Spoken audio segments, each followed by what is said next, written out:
How you doing? Good. Real good.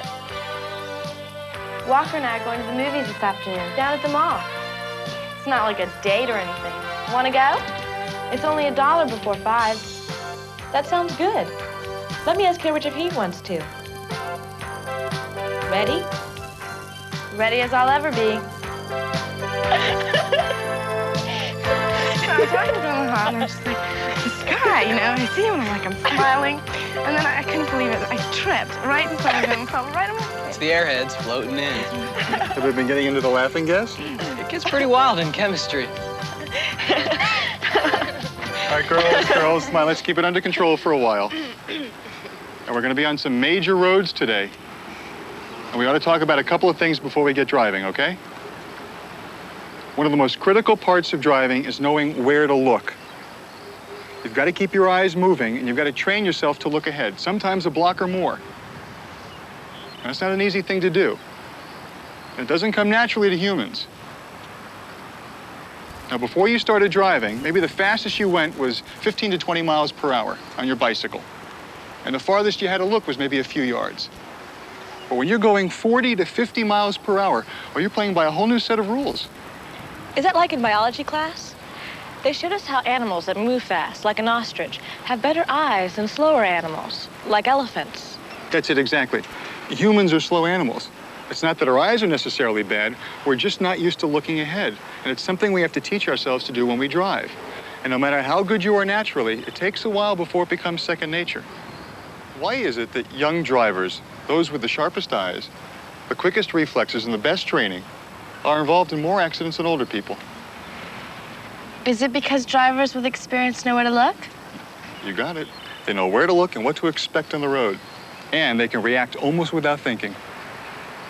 Mark, you are first today. Okay?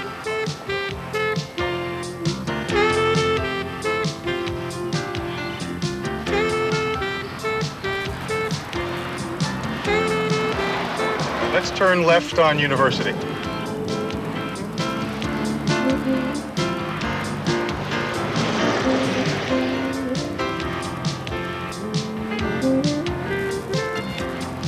Notice how Mark looked both ways after the light turned green. That's real good. How much space should you leave between you and the car in front of you? At least 2 seconds. Well, how much time are you leaving now? 1001, 1002, 1003, 1004. Almost 4 seconds.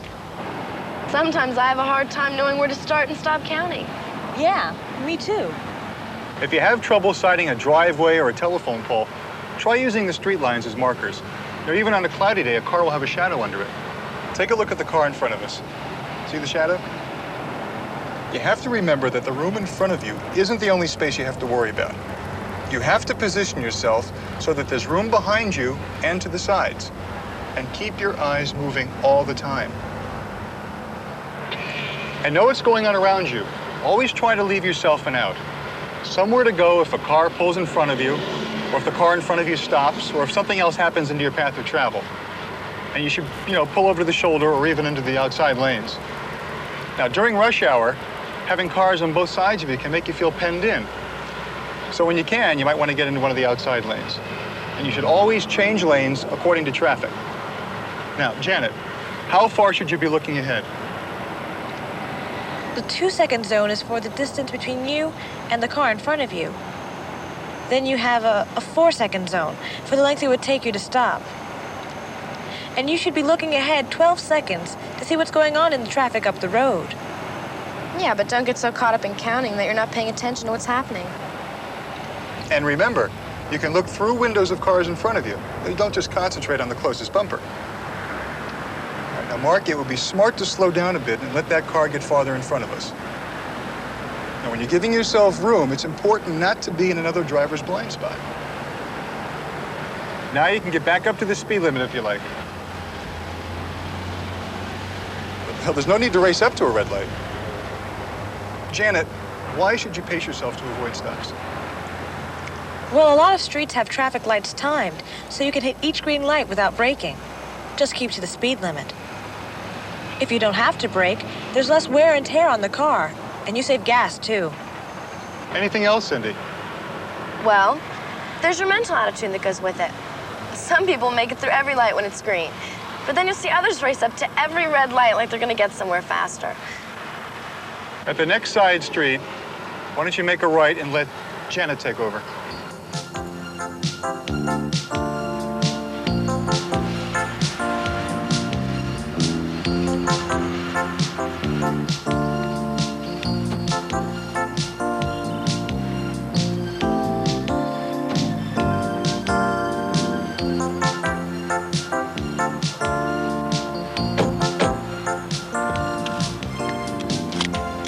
What are some of the things to look for when you're driving next to parked cars? Well, you have to watch for people in cars pulling out, or for someone opening a car door. What else? Mark? Open hoods or trunks, front wheels turning, and brake lights. Anything else?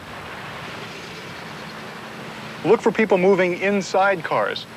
You can tell if someone's moving a shoulder like he's opening a door. Well, you have to watch out for children, too. Well, you know, kids like those up on the right aren't the ones who are going to surprise you. What you really have to watch for is the kid running to join them from across the street.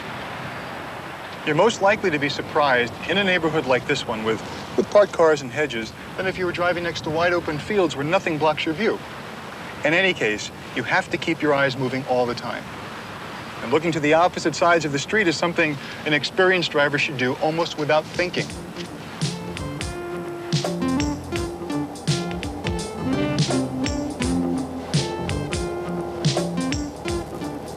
Cindy, it's your turn.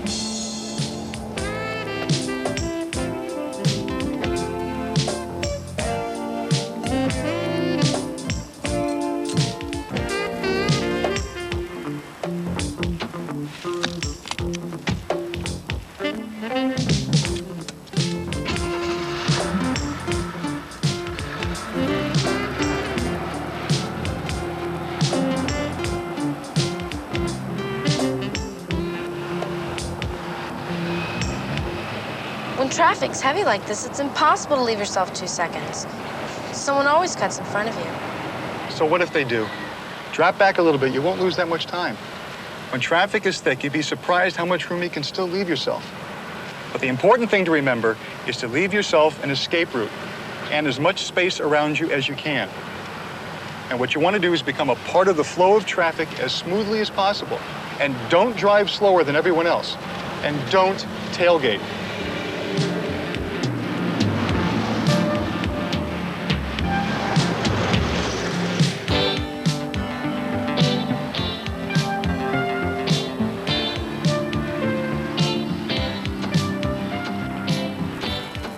We'll see you tomorrow, Mr. Gerard. So long. Take it easy. Bye. Bye, girls. Bye, Mr. Gerard. Hey, Cambridge. Cindy and Walker want to know if we can go to the Dollar Movie at the mall. Okay, what time's the movie? 4:45. How about we meet you there at 4:30? Great. See you later. Okay. We'll meet him at the movie. Okay.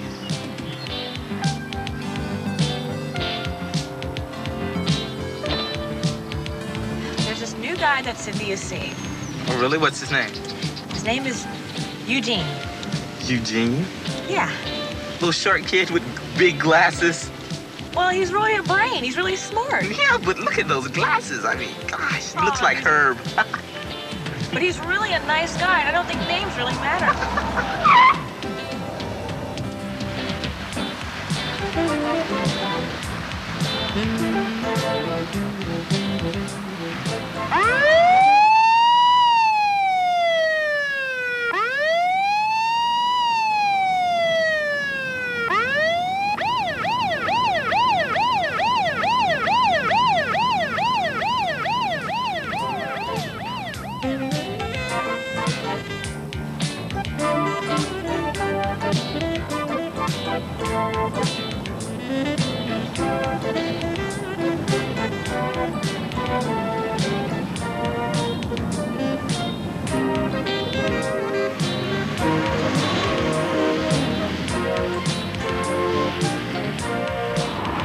I hate being behind these trucks. You can't see a darn thing. Just let him get a few links ahead. Think you're smart because you take driver ed.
Hi, Cindy.